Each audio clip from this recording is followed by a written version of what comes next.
Bonjour mes amis, que Dieu vous bénisse tous, particulièrement vous qui vous levez à l'aube, que ce soit pour travailler ou pour prier, pour chercher le Très-Haut. Soyez bénis au nom du Seigneur Jésus-Christ.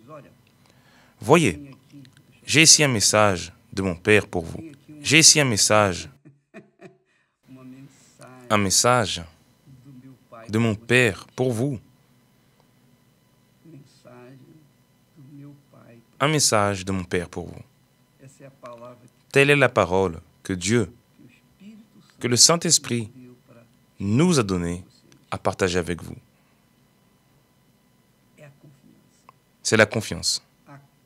La confiance.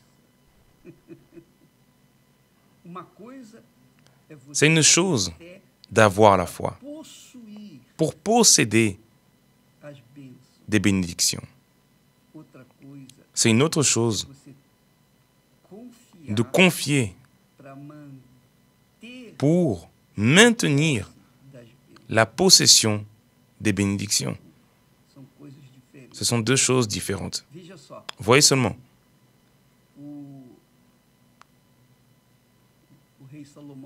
Le roi Salomon a dit dans ses proverbes, « Celui qui craint l'Éternel, possède un appui ferme. » Celui qui craint l'Éternel possède un appui ferme. Autrement dit, celui qui craint l'Éternel a un appui ferme. Il a confiance. Il vit confiant dans les promesses de Dieu. Celui qui craint l'Éternel possède un appui ferme. Et ses enfants ont un refuge auprès de lui. Alors, mes amis, je veux que vous compreniez ce qui signifie confiance. Car vous savez ce qu'est la foi. La foi, tout le monde l'a pour prendre possession de tout. Vous souvenez-vous que Jésus a guéri 10 lépreux. Les 10 lépreux ont eu la foi pour être guéris. Mais un seul a eu la foi pour, plutôt, la confiance pour garder sa foi. C'est formidable. Voyez seulement. Qu'est-ce que signifie la foi? La foi, c'est comme le commencement. Vous savez, lorsque l'avion décolle, il utilise, disons-le ainsi, la foi. L'avion décolle. Il monte. Mais là en haut vient la confiance. Autrement dit, le fait de rester en haut jusqu'à arriver à sa destination finale. Pour tenir le cap, ils appuient sur le bouton automatique et continuent confiants jusqu'à la destination finale. C'est ainsi également que fonctionne la confiance. Beaucoup de gens qui, évidemment, n'ont pas le Saint-Esprit, ne comprennent pas très bien ces choses. Ils comprennent seulement la foi. Ceux qui ont le Saint-Esprit ont l'entendement pour comprendre ce qu'est la foi et ce qu'est la confiance. Alors, lorsque la personne est focalisée sur les bénédictions, vous souvenez-vous de ce que Jésus a dit? Nous en avons parlé hier. Jésus a dit, « Cherchez premièrement le royaume des cieux et la justice de Dieu. Et toutes ces choses vous seront données par-dessus tout. » Toutes ces choses. Que voulez-vous? Je veux ceci. D'accord. Mais premièrement, le royaume de Dieu. Alors, par la foi, vous conquérez le royaume de Dieu. Et vous vivez dans sa justice, son caractère, sa vérité, dignité, mari d'une seule femme, femme d'un seul homme, loyauté, fidélité, qui sont les vertus de celui qui prend possession des bénédictions et surtout du royaume de Dieu. surtout du royaume de Dieu. La personne prend possession du royaume de Dieu par la foi. Et par la foi, elle obéit à la parole de Dieu, à la justice. Elle marche dans la justice. Maintenant, dans la confiance, elle attend, elle espère que les choses lui soient données par-dessus, jour et après jour, après jour, ou semaine après semaine, mois après mois, année après année. Et, à titre d'exemple, j'aimerais vous dire que j'ai reçu le baptême du Saint-Esprit, j'ai eu ma rencontre avec le Seigneur Jésus, j'ai reçu l'Esprit de Dieu lorsque j'avais 19 ans, seulement 19 ans. Quel était mon plus grand rêve à partir de ce moment-là? Gagner des âmes. Je ne voulais rien d'autre. J'ai mis toutes mes forces, tout mon cœur pour gagner des âmes. Mais vous savez, j'étais jeune, j'avais 19 ans, j'étais célibataire, j'avais besoin d'une auxiliaire pour m'aider à atteindre mon objectif, qui était les âmes. Or, savez-vous quand est-ce que cela s'est réellement produit? Quand est-ce que je me suis vu réellement libre de ce monde, libre du travail séculaire, libre de mes rêves personnels, libre de ce monde, et que j'ai commencé à faire exactement ce dont je rêvais, ce que je planifiais, ce que j'avais dans mon être, dans mon cœur. Savez-vous à quel âge cela s'est produit? À mes 32 ans. Autrement dit, de mes 19 ans à mes 32 ans. Il y a eu 13 ans d'attente, de confiance. Mais j'étais entré dans le royaume de Dieu à 19 ans. Ensuite, j'ai été baptisé du Saint-Esprit. Ensuite, j'ai été, disons-le ainsi, poli, ou lapidé plutôt. Dieu m'a lapidé. J'ai traversé des difficultés. Je ne suis jamais passé par la faim, grâce à mon Père et Seigneur Dieu, qui même, avant de le connaître, me gardait déjà. Je n'ai jamais passé par un manque de faim. Mais j'ai rencontré beaucoup de difficultés. Après que je me suis marié, mes problèmes, disons-le ainsi, financiers, ont doublé, car je n'étais plus tout seul. Nous étions deux. Ensuite, lorsque les filles sont arrivées, les problèmes ont quadruplé, car ce n'était plus Esther et moi seulement, mais Esther, moi et les filles. Ensuite, Moïse est arrivé. Alors, nous étions 5. Mais là, nous étions déjà plus à l'aise. Mais dans cette période, jusqu'à mes 32 ans, nous avons maintenu notre confiance. Nous avons chéri notre espérance qu'un jour, nous gagnerons des âmes et que nous travaillerons seulement pour Jésus, pour personne d'autre, que je ne travaillerai plus pour des hommes, pour moi. Je ne travaillerai plus pour ma famille. Non, j'allais travailler pour servir mon Seigneur. Alors, cela a pris 13 longues années. 13 longues années. Ces 13 longues années ont justement été la période de confiance.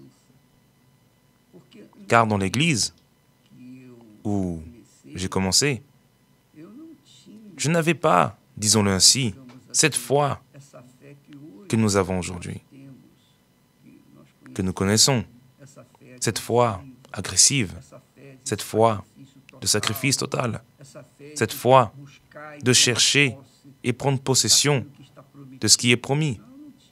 Non, nous avions la foi de conquérir le royaume de Dieu et sa justice en moi. Je l'ai conquis pour maintenir le royaume de Dieu et sa justice en moi. Marcher dans sa justice selon ses règles, n'est-ce pas? Tu devais confier. Et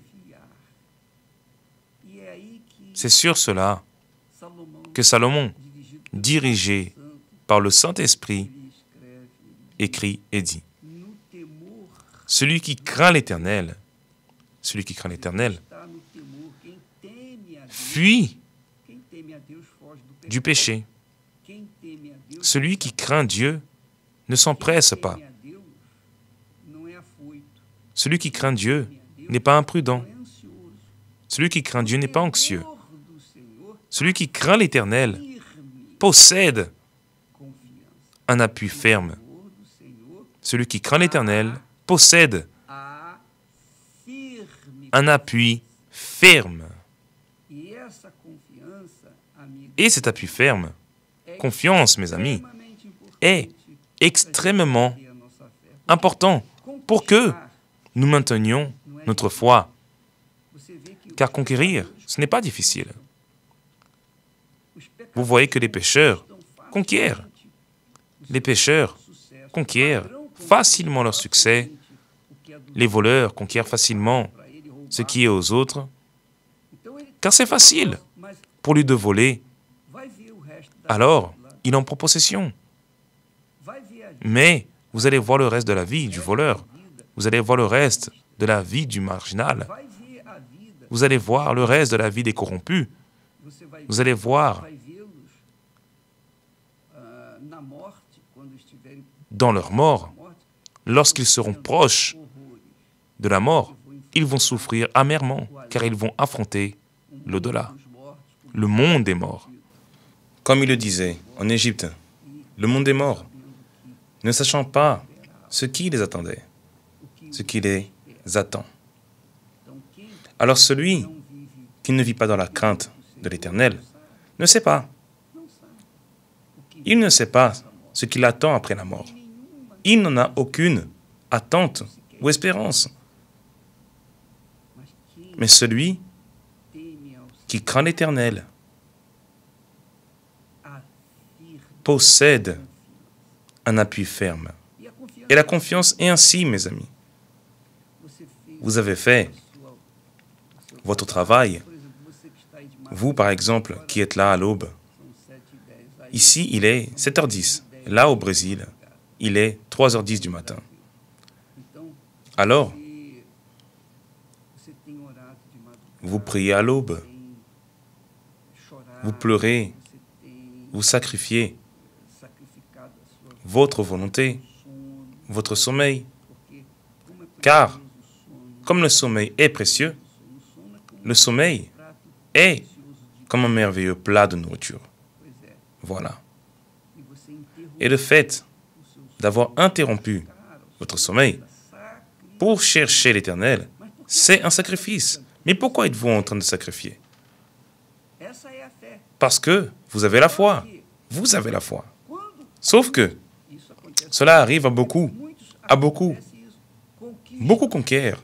Mais une fois qu'ils conquièrent, ils oublient. Une fois qu'ils conquièrent, ils tombent dans le relâchement. Et là vient le danger. Car c'est une chose d'avoir la foi pour conquérir. C'est une autre chose d'avoir la foi pour maintenir votre foi, qui est la confiance. Alors lorsque la personne craint l'Éternel, en elle, elle possède un appui ferme, la confiance. Premièrement, si elle craint l'Éternel, c'est parce qu'elle a eu une expérience avec lui, alors ce fut à travers cette manifestation de la foi. Mais elle a la crainte. Pourquoi? Car elle confie. Il existe la confiance, car il y a la crainte. Celui qui craint l'Éternel possède un appui ferme, et ses enfants ont un refuge, un château fort auprès de lui, pour ceux qui le craignent. Alors vous qui êtes là, et qui sacrifiez, vous priez, qui jeûnez, qui vous levez à l'aube, gémissant, même si vous devez, d'ici peu, sortir de chez vous. Vous allez travailler, vous allez peut-être dormir, encore un peu, encore 2 heures maximum, où vous allez ensuite devoir sortir pour travailler. Je me souviens qu'ainsi était ma vie. Nous devions nous lever tôt, aller au travail, ensuite nous allions à l'école, nous étudions le soir, et nous retournions à la maison, tous les soirs. Tous les soirs, cette routine. Mais je savais en qui je confiais. Je savais en qui je croyais. Et qu'un jour, tôt ou tard, je n'allais pas mourir sans voir ce rêve que j'avais réalisé. Et aujourd'hui, j'ai le plus grand plaisir. Pour moi, ce n'est pas un travail de prêcher l'Évangile. Je ne peux pas croire que quelqu'un puisse considérer la prédication de l'Évangile comme un travail. Non. C'est un travail. C'est comme servir le Seigneur, servir à la table du Seigneur. Prêcher l'Évangile, c'est comme si Jésus était assis à table et que je venais le servir avec les meilleurs mets. C'est ce que je comprends. Alors c'est un plaisir. Je ne le fais pas pour des questions économiques, pour un succès personnel ou avec un objectif personnel. Non, je fais cela avec un plaisir, car j'aime servir mon Seigneur. Et je ne vois pas une meilleure manière d'honorer mon Seigneur, si ce n'est en gagnant des âmes, en soutenant les âmes. Vous souvenez-vous que Jésus a demandé à 3 reprises à Pierre, « M'aimes-tu » 3 fois. Et après, le Seigneur lui a répondu, « Paie mes brebis. » Alors, c'est ce que j'essaie de faire dans ces lives quotidiens. Et je le fais avec beaucoup de plaisir. Beaucoup de plaisir. Ce n'est pas une faveur, ce n'est pas une obligation, c'est un plaisir, c'est une joie. Plus j'enseigne, plus je transmets aux gens, ceux qui sont bien sûr intéressés, plus je suis heureux, plus je me sens réalisé. Alors, mes amis, ne vous découragez pas. Allez de l'avant, tôt ou tard. Vous verrez les fruits de votre travail. C'est comme le dit le psalmiste, ceux qui sèment avec larmes, ce qui est votre cas, n'est-ce pas? Vous êtes en train de semer avec larmes. Nous semons avec larmes. Il dit que ces derniers moissonneront avec chant d'allégresse. Alors c'est ainsi que cela fonctionne. Si vous sacrifiez pour le Seigneur, pour sa gloire, non pour votre gloire, alors vous pouvez être sûr que vous allez revenir avec joie, dans l'âme. Et c'est ce que nous voulons. Alors, je me suis assis ici pour faire ce live, et le Saint-Esprit m'a donné ce mot, crainte, ou plutôt, confiance. Confiance. Il m'a dit, confiance.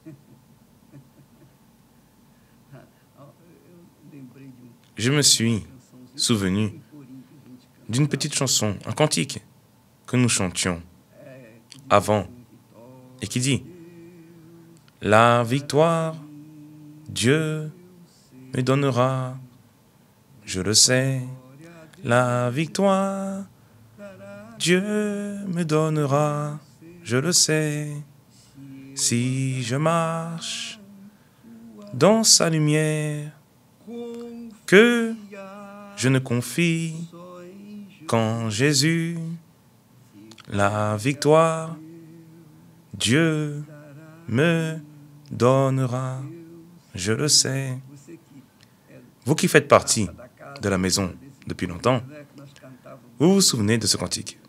Nous le chantions souvent.